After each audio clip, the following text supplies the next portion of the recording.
أنا كريم، كيمو عند الأحباب والأصحاب، تونسي نعيش في قطر، عندي 10 سنين، نحب نشري دار في تونس، عندي عامين.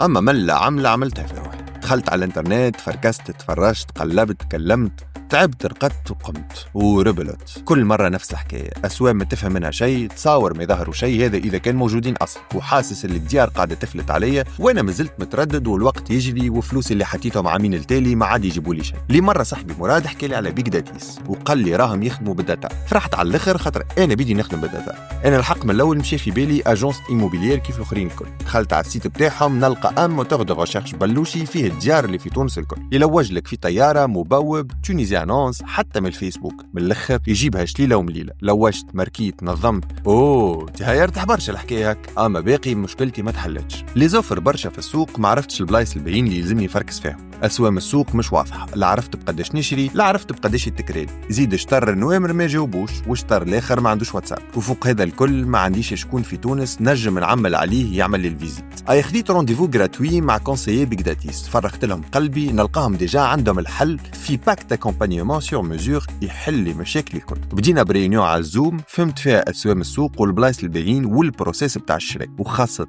جاوبوني على سؤالاتي الكل وتوضح كل شيء في مخي. شعملنا تو في التفركيز؟ بيج داتيس عندهم اكيب تتلهي هي بالتلويج والتليفونات، اللي على المرشي الكل يتصفى وما يفوتني حد شيء، اللي تباع، اللي ما فيهش تيتر، اللي ما فيهش اسانسور، اللي ما فيهش الكريتير اللي نحب عليهم الكل، يطيروا وما يقعد كان الممو. وانا نتبع في هذا الكل خطوه بخطوه على اللي يعني بعثوه. والفيزيت توا شعملنا فيه؟ بيج داتيس تبعث اركيتكت بالذمه يفلي الدار، ياخذ تصاور وفيديوهات للدار والانتوراج، ويكلمني يعطيني رايه فيها، واذا كان فما دي ترافو لازمين يقول لي قداش يتكلفوني. هكاك نعرف نصدم ولا سايب عليا. اي توا ركحنا على دار ولازمني نعطي سومي والنيغوسي مليح. بالطبيعه بيج داتيس عطاوني السوم الصحيح ولي زارغومون اللي نستحقهم الكل باش قلعتها بالسوم هذاك. توا بقى كان نسكروا البيعه برا، عاد توا ايش باش يسلكها مع الاوراق وبعثين الفلوس، وهاو سمعت عندي الحق باش نسجل ب1%. يا سيدي بيج داتيس تلهاو بكل شيء. انا عملت كان تنجيزه لتونس، صححت وروحت، رجعت في الصيف لقيت شهاده الملكيه حاضره باسمي، سجلوا لي ب1%، عملوا لي فيش دانفستيسمون، حتى من لي كونتور بتاع الماء والضوء بدلهم لي باسمي. فتكم بالحديث عاد، حتى من تحويل الفلوس والكونتون دو فيز والنيغوسياسيون تاع تو تشانج عاونوني فيه. وتوا يا جماعه ما بقى لي كان نستدعاكم على كسكسي بالحوت. مبروك دار جديده،